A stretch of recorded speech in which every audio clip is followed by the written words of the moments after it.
भारत की दो सबसे बड़ी पैरामिलिट्री फोर्सेस सीआरपीएफ और आईटीबीपी, इन दोनों के अंदर ही नए डीजीज को अपॉइंट किया गया है। जहां सीआरपीएफ की बात की जाए तो सीआरपीएफ के नए डीजी का पदभार संभाला है सुजॉय लाल थाउसेन ने, जो कि 1988 बैच के अधिकारी हैं और मध्य प्रदेश कैडर से बिलोंग करते हैं। वहीं अगर बात की जाए आईटीबीपी की, आईटीबीपी मतलब Indo Tibet border police, ITBP के डीजी का पदभार संभाला है अनीश दयाल सिंह ने। अनीश दयाल सिंह जी आईपीएस ऑफिसर हैं, ये एक सीनियर आईपीएस ऑफिसर हैं और इनका ट्रैक रिकॉर्ड बहुत अच्छा रहा है। सीआरपीएफ मतलब central reserve police force, CRPF को 1939 में फॉर्म किया गया था 27 जुलाई को। देखिए काफी पुराना समय था, उस समय पर ये ब्रिटिश क्वीन के अंडर काम करती थी, बट 1949 के बाद इसे वापस से रिकंस्ट्रक्ट किया गया, रीऑर्गेनाइज किया गया और अब ये भारत सरकार के लिए काम करती है। पैरामिलिट्री फोर्सेस का योगदान हमारे देश को सिक्योर बनाने में बहुत ज्यादा है। अगर मोटो की बात की जाए तो सीआरपीएफ का मोटो है सेवा और निष्ठा, सर्विस एंड लॉयल्टी, और ये मिनिस्ट्री ऑफ होम अफेयर्स के अंडर आती है। याद रखिएगा जितनी भी पैरामिलिट्री फोर्सेस हैं वो सारी की सारी forces ministry of home affairs के अंदर आती है। अब सीआरपीएफ के अंदर कई सारे विंग्स है, कई सारी स्पेशल यूनिट है, बट इसकी सबसे स्पेशल यूनिट है commando battalion for resolute action, जिसे हम कोबरा के नाम से जानते।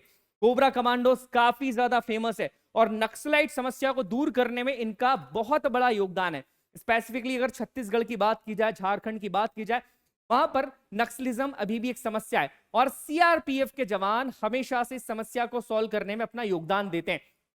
के अलावा भी इसकी कई सारी स्पेसिफिक बटालियंस हैं, जैसे रैपिड एक्शन फोर्स की बात कर ली जाए, स्पेशल ड्यूटी ग्रुप की बात कर ली जाए या पार्लियामेंट ड्यूटी ग्रुप की बात कर ली जाए। सीआरपीएफ का योगदान बहुत ज्यादा है। अगर आप जितने भी पैरामिलिट्री फोर्सेस को देखेंगे उसमें सीआरपीएफ का योगदान काफी ज्यादा होता है। आगे हम बात करते हैं कि सीआरपीएफ को आप लोग कैसे ज्वाइन कर सकते हैं। देखिए सीआरपीएफ को ज्वाइन करने के काफी तरीके हैं, समय समय पर नोटिफिकेशन निकलता रहता है। अगर आप सीआरपीएफ को एज ए कांस्टेबल ज्वाइन करना चाहते हैं तो हमारे देश में एसएससी जीडी का एक एग्जाम होता है। एसएससी मतलब स्टाफ सिलेक्शन कमीशन।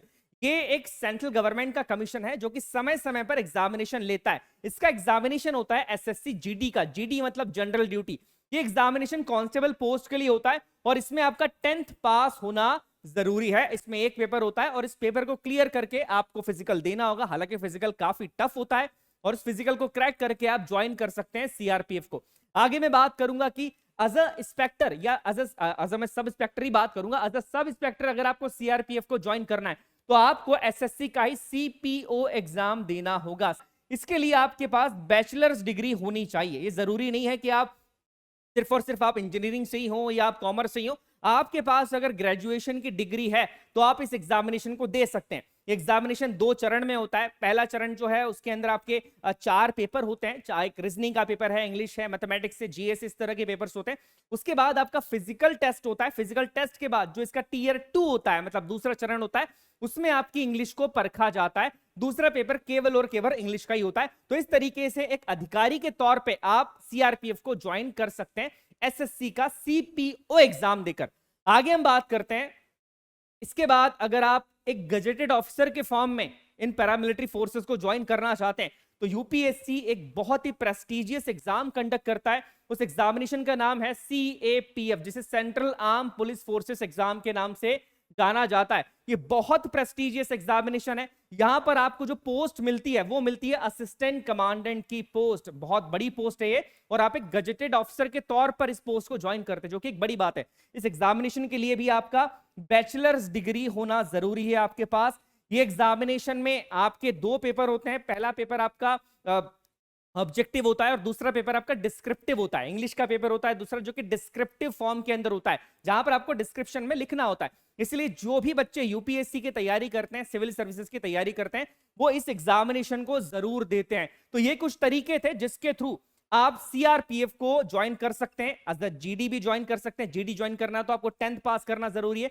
इसके अलावा अगर आपको सीआरपीएफ को एज एन ऑफिसर ज्वाइन करना है तो आपका ग्रेजुएशन होना जरूरी है। पर अगर आप मेरी सलाह माने तो आप असिस्टेंट कमांडेंट पोस्ट के लिए जाइए। ये बहुत बेहतरीन पोस्ट है और आपको एक सुनहरा मौका देती है देश की रक्षा करने का, देश की सेवा करने का, और करियर ग्रोथ भी इसमें काफी ज्यादा है। चलिए मैं आपसे नेक्स्ट लेक्चर के अंदर मिलता हूं। आप सभी अपना ध्यान रखिएगा, स्वस्थ रहिएगा। जय हिंद, जय भारत।